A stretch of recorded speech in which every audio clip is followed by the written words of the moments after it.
بسم الله الرحمن الرحيم.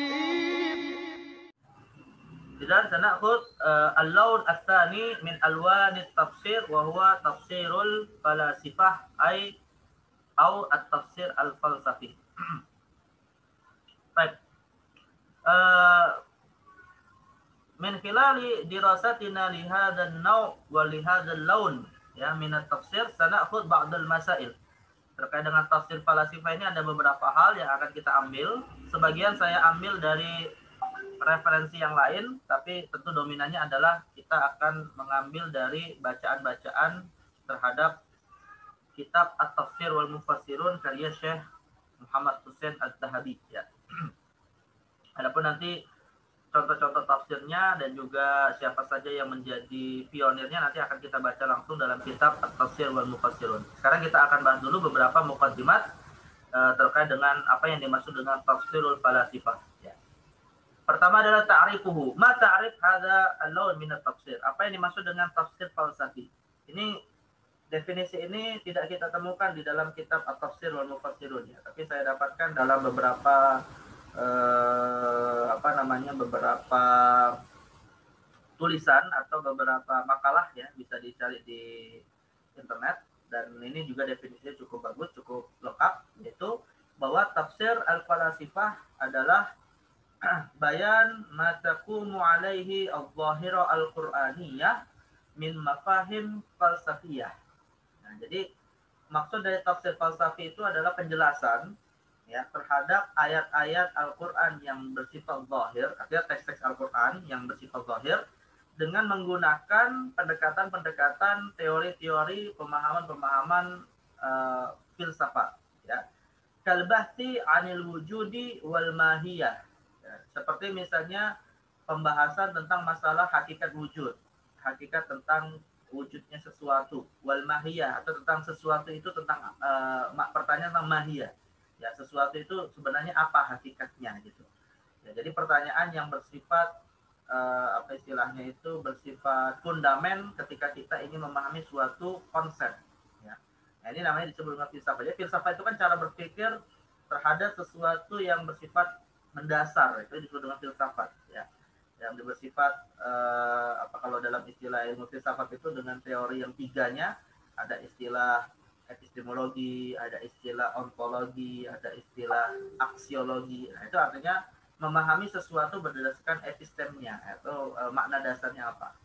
Nah, ini tetapi yang dimaksud dengan memahami makna dasarnya ini terkait dengan apa-apa yang menjadi informasi Al-Quran yang bersifat zahir, atau informasi Al-Quran terkait dengan masalah-masalah yang fundamental dalam Al-Quran, misalnya terkait dengan wujudullah ya, tentang keberadaan Allah, atau misalnya tentang masalah yang bersifat gaib. Nah, itu ditafsirkan menggunakan pendekatan filsafat ya. Wa ma yatarattabu alaihi ma min al-athar fi janibil wujudi min al-asalati aw at-taba'iyyati lil mahiyah. Begitu juga dengan apa yang menjadi konsekuensi dari penafsiran tersebut ya, implikasinya seperti apa dari makna yang diambil ketika menafsirkan makna dari hakikat yang wujud tadi ya.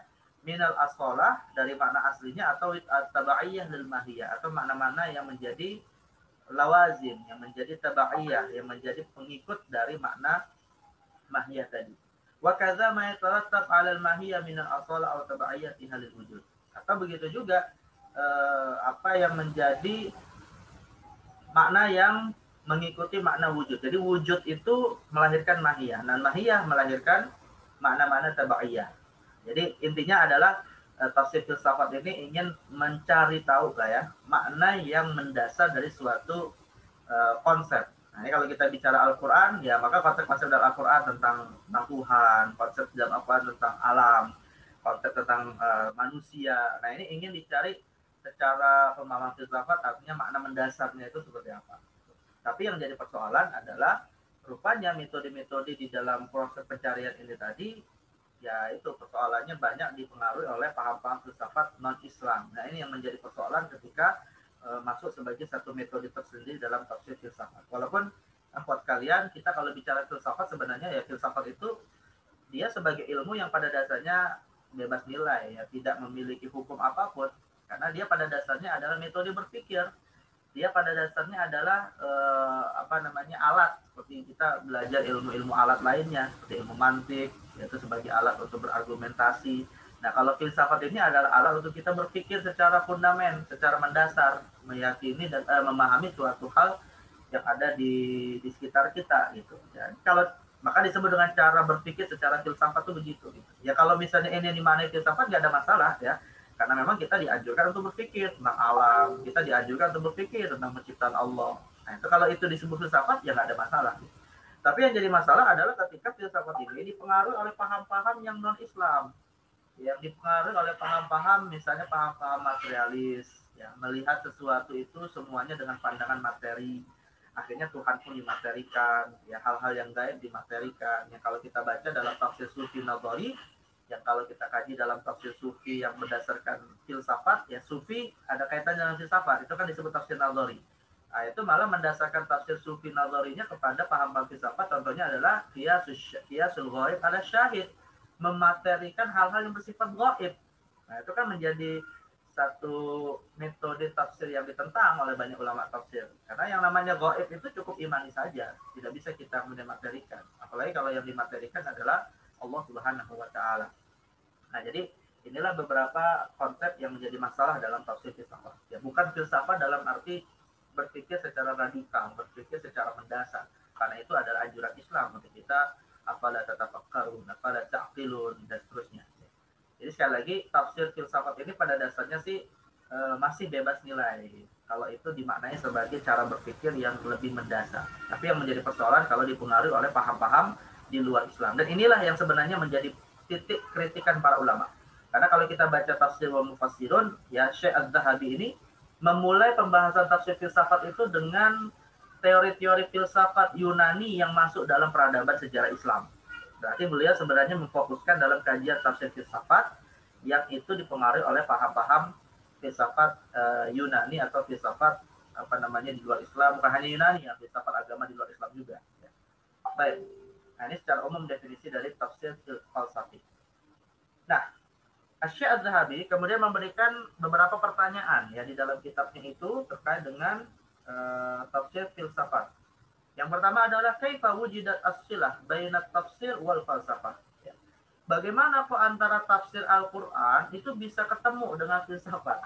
Itu sejarahnya dari mana gitu ya? Masuknya filsafat ke dalam ilmu tafsir itu bagaimana bisa masuk gitu. Nah, ini sejarahnya seperti apa?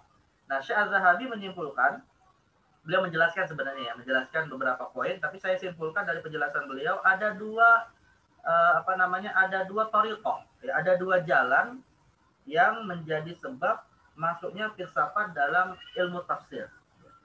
At-thariqatul ula, ya, tarjamatu kutubil falsafah minal lughatil mukhtalifah ila lughatil arabiyyah khasatan fi ahdi al-abbasiyyin alladhi bada'ahu al-Mansur. Nah, jadi sebab pertama atau jalan pertama masuknya filsafat non-Islam ya ke dalam peradaban Islam, khususnya ke dalam keilmuan-keilmuan yang dibangun oleh para ulama Islam, itu dimulai saat penerjemahan kitab-kitab filsafat ya dari beragam bahasa di luar bahasa Arab ke dalam bahasa Arab ya.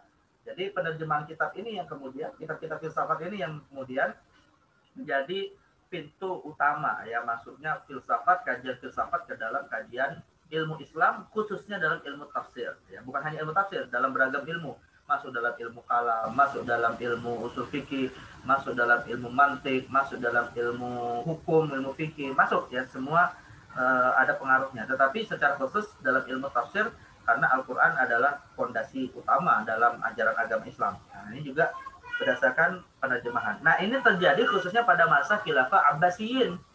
Ya, khususnya terjadi pada masa Khilafah Abbasiyyin dan lebih khusus lagi pada masa Khalifah Abu Ja'far Al-Mansur. Ya, pada Khalifah Abu Ja'far Al-Mansur dan nanti lebih intens lagi ya, penelitian dalam bentuk penerjemahan ini semakin ramai lagi, semakin marak lagi terjadi pada masa Khalifah Al-Ma'mun. Ya, yang bahkan beliau sampai terpengaruh dengan paham Mu'tazilah yang memang menuhankan akal dan kajian-kajian filsafat. Nah, ini thariqah yang pertama. Jadi thariqah yang pertama adalah an-thariqit tarjamah, ya, penerjemahan kitab-kitab filsafat ke dalam bahasa Arab, dan kemudian dikonsumsi oleh ulama-ulama atau oleh masyarakat umumnya umat Islam yang berbahasa Arab. Kemudian at-thariqah ats-tsaniyah, ya, fi wujud as-silah baina at-tafsir wal falsafah, istikhdam a'mal ta'ifah min al-furs wal hunud was-sabi'ah wal masihiyyin fi at-tarjamah alladhina kanu 'ala ittisalin wathiqin bid-dirasatil qadimah fanaqalu ila al-lughatil arabiyyah kutuba falasifatil Yunan wal Hind wal Furs wa ghairihim. Nah, juga karena khilaf para khulafa, ya, para khalifah-khalifah khususnya dari Bani Abbasiyin itu ketika melakukan penerjemahan kitab-kitab filsafat juga menggunakan tenaga-tenaga penerjemah bukan dari golongan umat Islam. Ya, karena mereka lah yang menguasai bahasa-bahasa agama mereka, yang menguasai bahasa-bahasa filsafat mereka. Akhirnya dijadikanlah mereka sebagai penerjemah-penerjemah yang maka ketika mereka menerjemahkannya yang kebetulan juga menguasai bahasa Arab ke dalam bahasa Arab, masuklah itu, ya, terminologi-terminologi filsafat di dalam penerjemahan itu. Dan tentunya berdasarkan penafsiran dari para mutarjimin ini, dari kelompok Al-Furs, ya, dari para penganut Zoroaster yang dia berbangsa Persia, atau Hunud, ya, dari kelompok Hunud ini penganut agama Hindu, atau As-Sabi'ah, penganut agama Sabi'ah, ya, atau Al-Masihin dari kalangan Nasrani, dan seterusnya, ya. Alladzina kanu 'ala ittisalin wathiqin bid-dirasatil qadimah. Yang mana mereka ini memang adalah ilmuwan-ilmuwan yang sudah menguasai berbagai macam keilmuan-keilmuan yang lama ini tadi. Maksudnya keilmuan lama itu adalah ilmu filsafat ini tadi, ilmu filsafat klasik. Ya, fanaqalu ila lughatil arabiyyah, lalu mereka menerjemahkannya ke dalam bahasa Arab, kutubah falasifatil Yunan wal Hind wal Furs. Kitab-kitab filsafat dari filsafat Yunani, filsafat Hind, ya, kemudian filsafat Persia. Nah, jadi satu didasarkan atau thariqahnya adalah melalui tarjamah, yang kedua adalah melalui a'mal ta'ifah min al-kursi wal hunudi was-sabi'ah wal masihiyyin fi tarjamah, ya. Nah, ini dua thariqah atau dua jalan yang bisa dikatakan sebagai pembuka jalan untuk masuknya filsafat di dalam penafsiran Al-Quran, ya, lalu melahirkan teori baru atau melahirkan corak baru dalam tafsir Al-Quran yang kita kenal dengan tafsir al-falsafi atau tafsirul falasifah. Baik. Nah, setelah gerakan penerjemahan ini dilakukan dan didukung oleh para khulafa dari Bani Abbasiyin, ya, lantas bagaimana sikap para ulama kita, sikap para ilmuwan Islam, khususnya kalangan mufassir, ya, terkait dengan tafsir yang memiliki corak baru di dalam penafsir Al-Quran, ya. Kaifa mauqif ulama'il muslimin tijaha ta'thiril falsafah fi tafsiril Quran. Nah, bagaimana ini bentuk sikap, ya, bagaimana mereka kemudian menyikapi gerakan penerjemahan kitab filsafat yang dihubungkan dengan Al-Quran. Nah, dalam hal ini ikhtalafa ulama'ul muslimina ila mauqifain. Para ulama terpecah menjadi dua sikap atau kepada dua kelompok, ya. Al-fariqul awal wal fariqul tsani. Nah, al-fariqul awal yakni al-fariqul mu'anid lil falsafah. Kelompok yang pertama adalah kelompok yang menentang. Artinya para ulama kelompok yang pertama ini adalah kelompok yang menentang teori-teori filsafat di luar Islam, dalam arti tidak, ya, tentu menentang dalam arti bertentangan, dianggap bertentangan dengan ajaran syariat Islam, ya. Filsafat yang mereka katakan sebagai filsafat yang tidak sesuai dengan ajaran Islam. Seperti diantaranya adalah Imam Fakhruddin Ar-Razi, ya. Misalnya seperti Imam Ar-Razi, maka tafsir beliau yaitu tafsir Mafatihul Ghaib atau At-Tafsirul Kabir itu adalah tafsir yang memang cukup penting untuk kita kaji dalam rangka mengcounter paham-paham filsafat yang bertentangan dengan Al-Quran.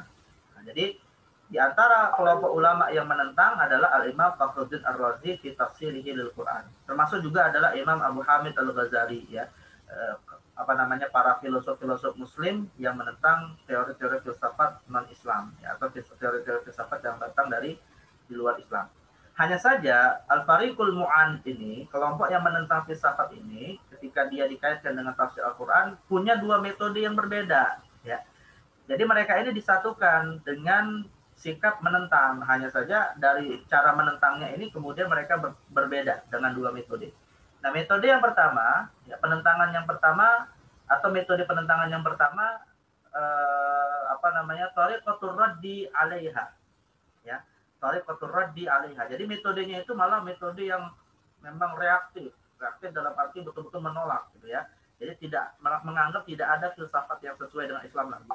Ya, wa bayan annaha la yumkin an tusayyira nususul Qur'an wa dzalika binisbah lin nadhariyat allati la yusallimuha wa la yaqulu biha. Yaitu mereka mengambil kesimpulan bahwa filsafat tidak akan sejalan dengan Al-Qur'an. Jadi mereka betul-betul 100% menolak habis yang namanya filsafat dan menganggap itu tidak sejalan dengan ajaran Al-Qur'an, ya. Nah, ini teori atau metode yang pertama dari kelompok Mu'anidun, ya. Kelompok yang kedua, tariqud difa' anha, masih ada unsur membela. Artinya mereka menolak filsafat dalam artian filsafat yang bertentangan dengan Islam. Tetapi kalau filsafatnya sejalan dengan Islam menurut perspektif mereka, itu mereka bela gitu ya. Selama tidak ada unsur penentangan, selama tidak bertentangan dengan syariat Islam, maka ya bisa kita ambil sebagai bagian dari al-hikmah. Ya, yang dikatakan dalam hadis tadi, al-hikmatu dhalatul mu'min anna wajadaha fa huwa ahaqqu biha. Bahwa yang namanya ilmu itu ya barang yang hilang dari umat Islam, dimanapun kita temukan walaupun di tangan orang-orang kafir, ya tetap itu bagian dari hak kita. Nah, jadi filsafat termasuk ilmu yang kemudian memiliki nilai positif, ya selama itu tetap sejalan dengan ajaran Islam. Maka ini metode yang kedua, walaupun pada dasarnya sikap mereka menentang kalau itu tidak berkesesuaian dengan ajaran Islam, ya. Difa anha wa bayan annaha la tata'arad ma'a nususil Qur'an wa dzalika binisbah lin nadhariyatus sahihah indahu wal musallamah ladaihi. Yaitu pada wilayah-wilayah teori-teori filsafat yang itu tidak bertentangan dengan ajaran Islam. Misalnya tadi saya katakan seperti filsafat sebagai metode dalam menggunakan akal untuk mencari hal yang bersifat fundamental, ya. Artinya itu semacam tasjid, ya, semacam motivasi agar kita menggunakan akal untuk berpikir. Nah, itu ya tentu nggak ada masalah karena sesuai dengan ajaran Islam gitu. Tapi kalau kemudian berpikir tentang zat Allah yang lalu dipengaruhi oleh paham-paham materi yang akhirnya melahirkan paham tajsim, yang mana kalau kalangan Yunani itu Tuhan mereka digambarkan dengan patung-patung, ya, lalu kemudian masuklah kepada paham-paham filsafat, ya jelas ini adalah sesuatu yang bertentangan dengan Islam dan tidak bisa kita terima. Jadi ini metode yang kedua, masih ada ruang untuk menerima filsafat pada batasan-batasan tertentu. Tapi mereka pada dasarnya adalah sepakat jika itu bertentangan dengan Islam maka ditolak, ya. Ini Fariq al-awwal, ya, binisbati li mauqifihim li al-falsafah ad-dakhilah fi al-Qur'an. Baik, al-fariqus tsani, al-fariqus tsani ini kelompok yang berbeda dengan kelompok yang pertama, yaitu kelompok yang al-fariqul musalim lil falsafah. Ya, kelompok yang betul-betul menerima tanpa pengecualian dari paham-paham filsafat. Jadi mereka inilah yang nantinya menjadi pionir dalam melahirkan corak penafsiran falsafi. Ya, karena mereka inilah yang punya konsen dalam kajian filsafat dan bahkan menerima begitu saja semua teori filsafat dengan keyakinan bahwa pada dasarnya filsafat itu tidak pernah bertentangan dengan Islam. Al-musaddiq bi kulli ma fiha min nadhariyat wa ara'. Yang mereka ini ya menyetujui, ya mengimani semua filsafat itu sesuatu yang boleh diambil gitu ya. Nah, inilah yang kemudian menjadi sebab mereka memasukkan teori-teori ini dalam penafsiran Al-Quran. Ya, seperti siapa? Kal-Farabi, Ibnu Sina, ya, seperti Al-Farabi dan Ibnu Sina. Ya, jadi mereka inilah yang fokus dalam tafsir falsafi. Jadi tokoh tafsir falsafi di antaranya adalah Al-Farabi dan Ibnu Sina. Ya. Nah, tetapi mereka sendiri sama seperti Al-Fariqul Awal punya dua metode yang berbeda. Ada dua metode yang berbeda dalam meyakini tafsir falsafi atau meyakini paham filsafat ketika dikaitkan dengan Al-Quran. Yang pertama adalah tariqatut ta'wil. Ya, metode yang pertama tariqatut ta'wil lin-nususid diniyah wal haqa'iq asy-syar'iyyah bima yattafiqu ma'al ara'il falsafiyyah wa ma'na hadza ikhda' tilka an-nusus wal haqa'iq ila hadhil ara' hatta tusahiluhum wa tatamashsha ma'aha. Jadi mereka ketika mengkaitkan teori-teori filsafat yang mereka sudah yakini sebelumnya, ya, saat mereka dalam pelajari filsafat itu lalu kemudian mereka kaitkan kepada Al-Quran, kemudian bisa jadi ya teks-teks Al-Quran ini malah bertentangan dengan apa yang mereka yakini selama ini dalam ilmu filsafat. Maka kemudian mereka mengambil sikap melakukan takwil. Takwil itu artinya ya mereka mencoba menafsirkan ayat Al-Quran yang tetap dianggap sejalan dengan paham-paham filsafat. Maka disinilah Syekh Az-Zahabi menyebutkan bahwa ya apa yang mereka lakukan ini seyogianya disebut dengan ikhda' tilkan nusus, menundukkan ayat Al-Quran, ya menundukkan nas-nas Al-Quran untuk agar sejalan ya dengan paham filsafat itu, hatta tusayyiruhum wa tatamasya ma'aha gitu. Jadi ya mereka intinya sih sebisa mungkin nggak ada perbedaan ya. Sebisa mungkin tidak ada pertentangan antara paham filsafat dengan Al-Quran. Kalau kemudian kesannya ada pertentangan, Al-Quran lah yang kemudian harus ditakwil agar sejalan dengan paham filsafat itu. Nah, ini metode mereka yang pertama ya.